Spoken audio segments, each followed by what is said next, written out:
over the world, it is increasingly evident that political participation and effective policy implementation will be incomplete without women. Since the inception of President Goodluck Jonathan's administration, we have seen great strides in bridging the gender gap with about 35% affirmative action in appointive offices. It is a general belief that much still needs to be done to minimize this disparity. Today, women make up the majority of the country's unemployed population and constitute 78% of the electorate.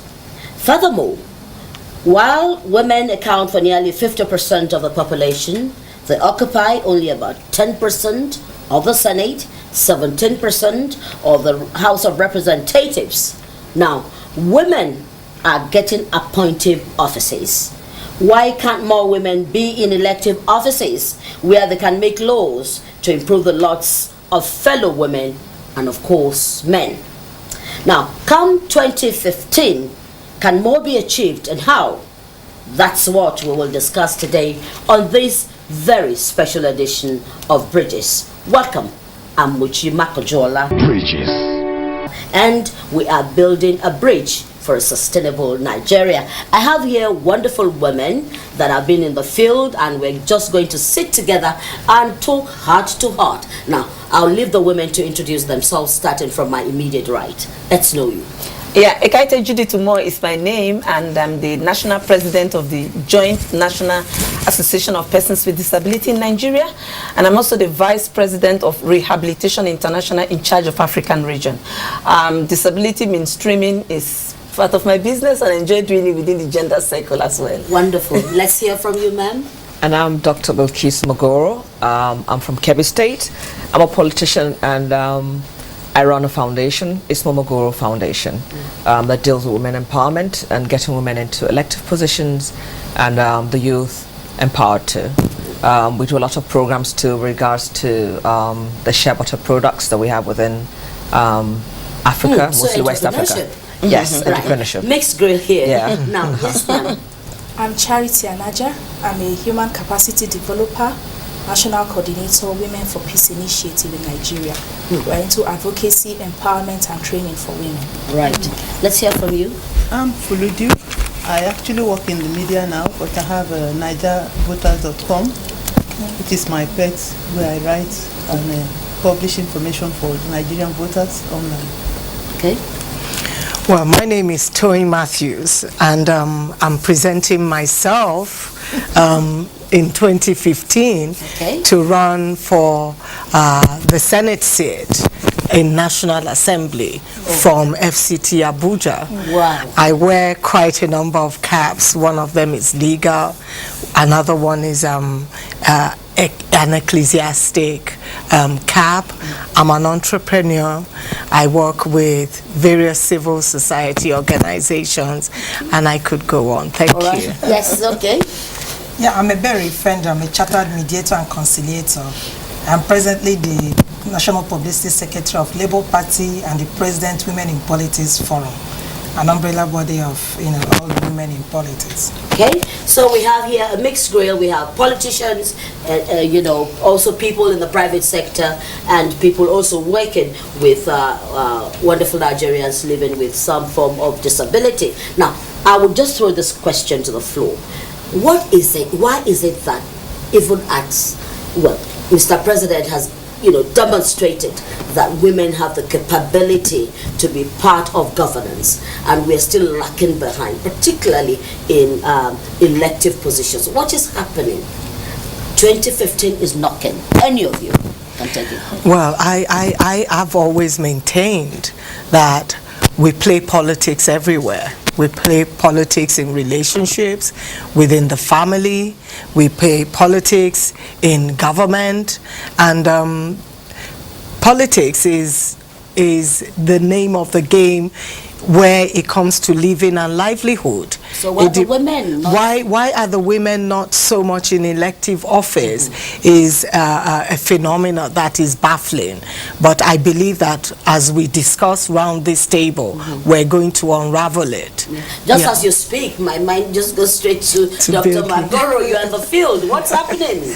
Well, we've had cases of, I'd say, from inception from 1999, we didn't have a lot of women come out for elective positions, and over the period of the years, women got a bit encouraged to come out for these elective positions.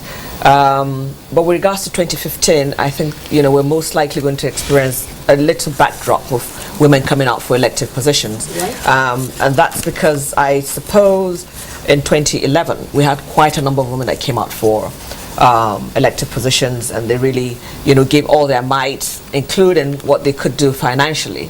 Now after elections in 2011, these women, I believe, were just left to fallow, and so there was nothing to fall back on, and there was nothing to encourage them to build themselves for the next election that is coming up in 2015. So now 2015 is coming up, and a lot of women will probably want to participate in politics, but they don't have the funding, and they don't have the support they really need or should have been given from then. We know very well that when it comes to politics after elections, a lot of these men that actually take part in elections and probably lose and then never got there, they get encouraged by their male flocks to actually start up something and build themselves for the next election.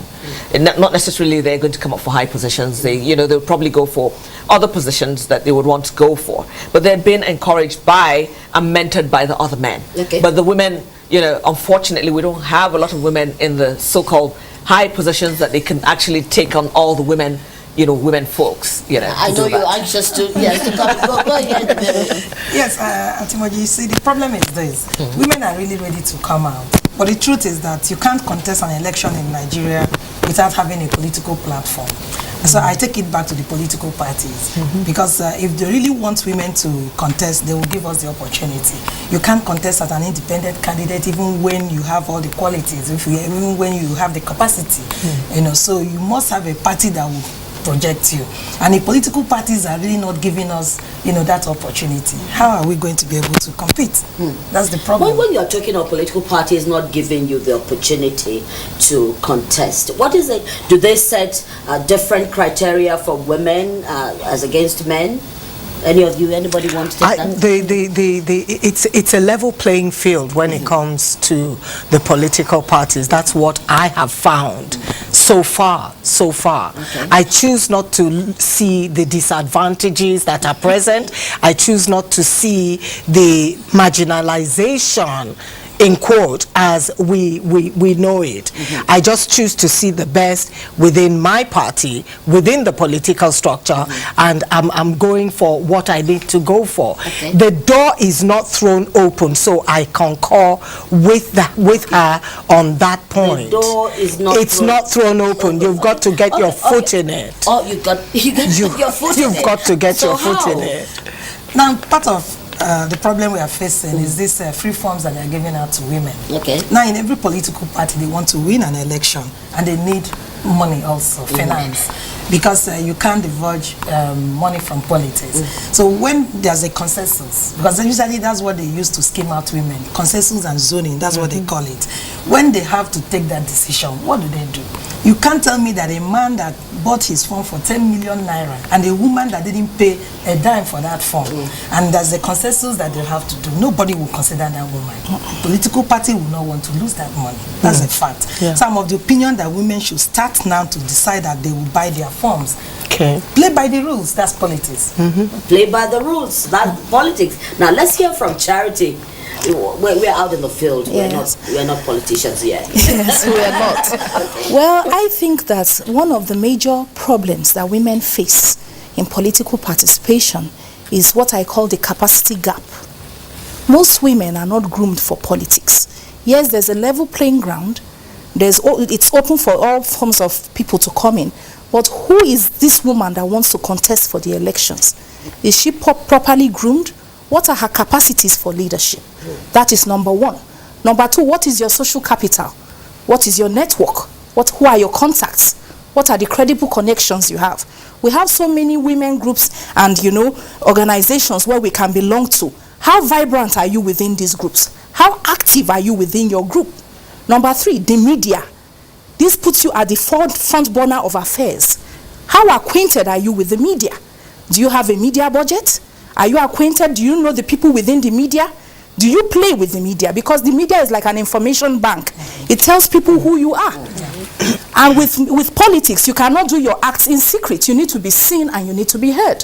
So no matter how charitable or how you do things for the applaud of men, if you do not have a media to throw you or to showcase you in the open, how far can you go?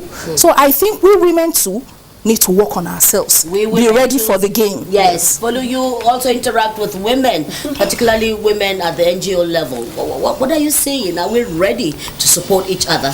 I don't think we're ready to support each other. And in that sense, I think we need a major paradigm shift.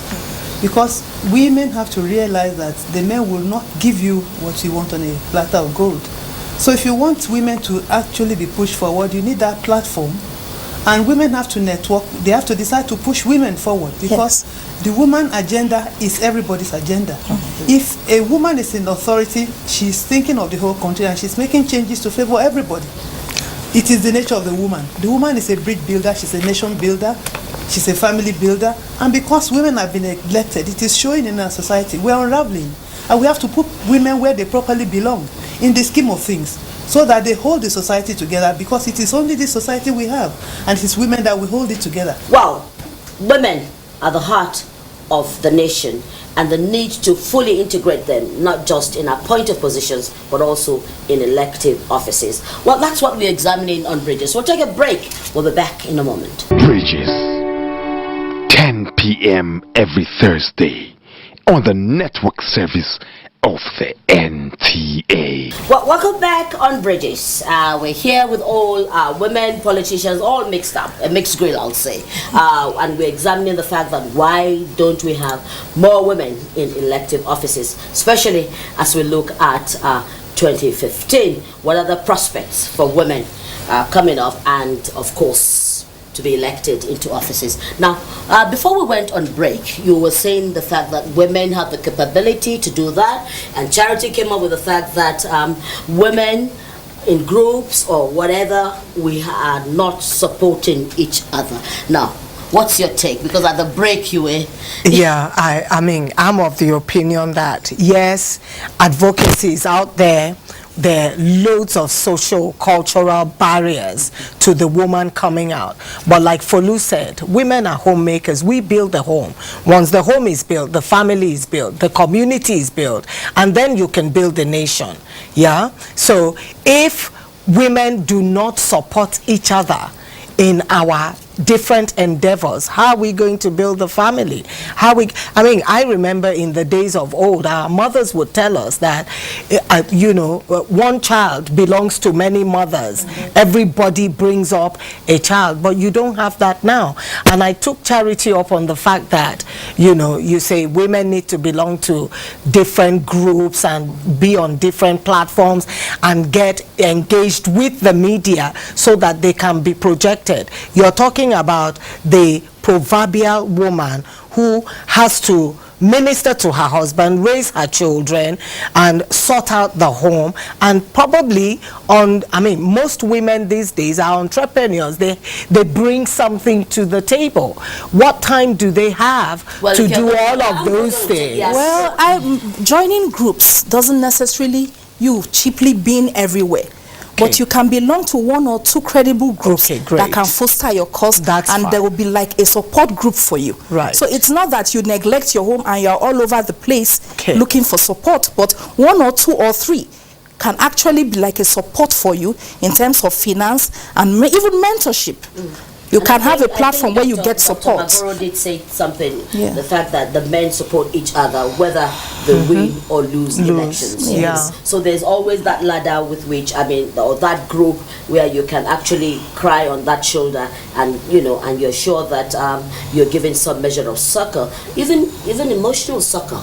in terms of psychological succor, particularly when you lose an election. Now, let's look at the other members of the society, particularly people living with disability and women living with disability. Now, what are the things that we need to do to have more women in that parliament to ensure a better future for people living with disability? Yeah, thank you very much. I want to establish here there's a strong connection between disability and gender issues. There's intersectionality there that shows that whatever happens to women group also happens to people with disability. That discrimination, that exclusion that we experience stems from the fact that there've been that gaps. And whatever women are crying for, people with disability are crying for the same thing. Could it be cultural? It's the same thing. And so why the exclusion? How do they perceive this group of people living with disability and women generally? And I want to say this is a huge constituency. I mean, there are big resources around here that you can tap in from. So what is it that's been excluding us from this politics, and how do we get included? And I want to start by saying it has to do with institutional structure. How do you perceive people with disability and in policies, and how you make them, and how to bring about the inclusion? How do you perceive women as well? You know, now people with disability, we are coming together to say we have the number. If politics is all about number, then we've got the number. If 15% of the population of persons living with disability in Nigeria, which is 15% of 160 million, you know, that's a huge. It's not a pushover. Now let's assume that that's about 20-something million plus. Now let's assume that we have just 10% and 10 million of those that have voting rights. We can produce a president. That's right. Imagine if we form that synergy between women and people living with disability. How are we organizing? How are we looking at this thing constructively? I think we have to go back and begin to tap into those resources that we all have. Let's not put, we are too scattered. But with time to be synergy, I think we will move. I agree with you. And that space. I agree with you. That's really great. I agree with you. I agree with you. Yeah. Yes. And adding to what she said, she mentioned something at the conference which I held very tightly to. There are no disadvantaged votes. Every vote counts. That is so true. So if there are no disadvantaged votes, then why can't they be given a chance? Do you agree with this? I do, but then I'm of the school of thought where for politics and for any position that anybody's going for, I seize and I tend to want to believe that it's not, we don't look at the physical, the outside, if it's a man, woman, disadvantaged person. It's what the person can actually do. The performance of a person. And once we start going by elections, doing that, saying that, look, it's the performance of the person, of the individual. Forget if it's a woman, disadvantaged person, or if it's a, or it's a man, but this person can actually deliver what we want, the mandate of what the people want, then the person should be elected. And then when we do that, I believe would have a lot of women and a lot of disadvantaged people that would take up positions, because a lot of women, I must say, that have been given nominative positions have done very well. And so that shows that women, if they get into these elective positions, they would be able to, to perform even better than what, they're now. We are talking about, having more women participate in politics. The shortest, way to achieve it is legislation. Until we get a proper legislation that will give us that power, the only thing we can do to achieve it, I go back to the political parties, because I'm a party person. I understand the politics within the political parties. The truth is that most women are not card-carrying members of any political party. They come up only when there is an election before them. And then there are still some men within the parties, those people that have been financially committed to the political party. So my problem here is women should wake up. Women should join a political party. Women should make sure that they are financially committed to their political parties. And that's the only way they can be nominated. That's the only way they can have the opportunity to contest. Every other thing we are saying here, I believe in that. I'm supporting it wholeheartedly. But we have to go back to the basis, and that's the political parties there.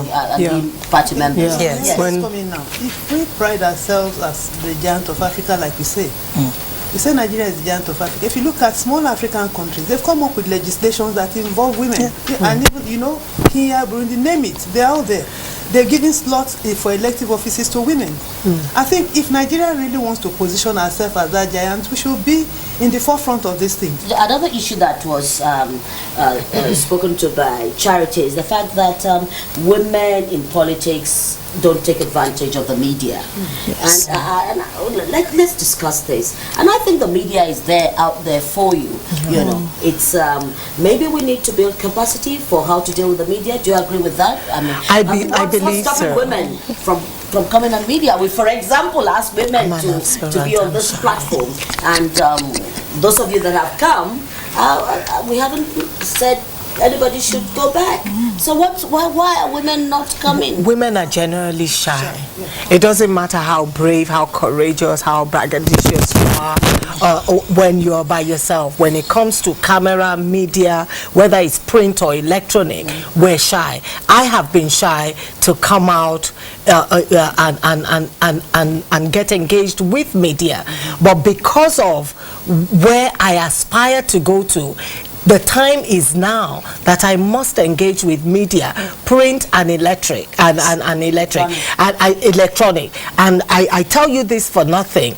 Women who are out there and are listening this morning, it's not about how you speak, and it's about the quality of what you want to project. So even if it's in pidgin English, Biko, come out and let us say what it is that we're bringing to the table. Then we will be heard, and then we will receive the support from the men and the women as well. It's about time that we don't engage our women to go clapping and dancing anymore. We've got a lot to offer. We're talking about media and saying yes, media doesn't come cheap. Yes, it doesn't come cheap at all. Exactly. Yeah. You know, you have to pay for these things. Exactly. So we have to find a way that, you know, that women can be encouraged to actually go into the media. I don't quite agree with you. It doesn't come cheap. Yeah, no, well, I agree with you that some aspect, advertisement, commercials, and the rest of it. But in terms of, you know, projection, look, you're here on merit. That's it. And more women can come on merit. So, but not every woman. But I'm saying out here that women should come out on merit. Women should know how to approach. Well, they should be better organized so that the media can capture them. People make news. Not news They do. Yes. They do, but it's different. You see, for women that are coming out, it's harder, you know, for women to just go into the media. I want to say something here. It's also gender mainstreaming again. Most times, even when the women come out, the questions they are asked are really, questions that are really not necessary. They're not given the opportunity. What are the questions? And when they're not given the opportunity to bring out those things that they want to do. The next question you hear is, are you married? What about your family? How do you think you're going to be able to cope as a politician and as a family? I want to agree with you. I was talking about the package. I mean, I am a woman, I speak, but how is the media portraying me? Yes. What kind of projection? Media portrayal. Right? But we need to speak to it. Yes. We need to speak to it. Well, we have the Nigerian Association of Women Journalists that, you know, the bedrock of that organization is to promote and give women visibility. Absolutely. Well, we're saying here that let's build a bridge, you know, and capture the strength that we have in that association, which we can, as women, use to, you know, for our own benefits. And any reporter, you know, or any media practitioner that goes to ask about your personal life and not exactly what you can do in terms of your strength. That's a problem. Because most times, then that reporter should you shouldn't even answer such a media organization. But listen, we women have capability, they say, and I know, and you all have exhibited that. Now let's move on. So we now have a consensus that we would work with media, right? Yes. And I can say that media is right there. In fact, we want more women. Yes, our time is rolling up, so I'll just give each one of us a few seconds, you know, to let's have the final word. I think women are proving themselves. The fact that a woman is president of OPEC today lends credibility to the tremendous strength resident in the Nigerian woman. There should be no doubt in our minds that women can deliver. Women can deliver. I believe that when women come together, when there's a convergence, we're a formidable force, and we need to work together. And I do believe that 2015 will showcase the talented Nigerian woman. Yes. Yes, I'll still go back to legislation, and I'm asking that the National Assembly should come up with a proper legislation that will help women to participate more fully in politics. Yeah, we're very ready to support women, and I'm a woman. I look forward to being in the parliament someday. But I want to say to the women from the disability community present a huge opportunity. Can we build those bridges? Okay. Yes. I want to say that any man that thinks a woman cannot do it should think back about his mother. There's no man that doesn't go back to his mother for advice, even at old age. What you always go back home and say, Mama, what do you think? And if you think Mama can do it, any woman can do it. That's it. Yes. Yes. I want to say that women, we need to work as a team. We've done it and we have achieved a lot through that. We can still do more. And we need those that are at the top to mentor those behind them. There's no success without a successor. Yeah. Let's come up with the younger ones. We can't rust there. Let's come up with the younger ones to replace us and to even gain more grounds in that place. Thank you. Well, thank you so very much, all of you, my women. It's been a wonderful, wonderful experience talking to all these women. Well, we've heard here that women must come together as a team. Women must mobilize themselves. Women will have to work with the media. Women must also, beyond any other thing, support each other. And I like that last drop, that no matter how old you are, you still go back to Mama and say for that advice. If Mama can advise, let's say Mr. President, now it goes to show that a woman can be anywhere and can legislate any law for bridging the gap and accelerated development in our country. Now, before we go, we'd like to congratulate the Minister of Petroleum Resources. She's done us proud. She is president of OPEC, and this goes to show that women can do it. Yeah. Thank you very much for watching. We'll be back same time next week on Bridges.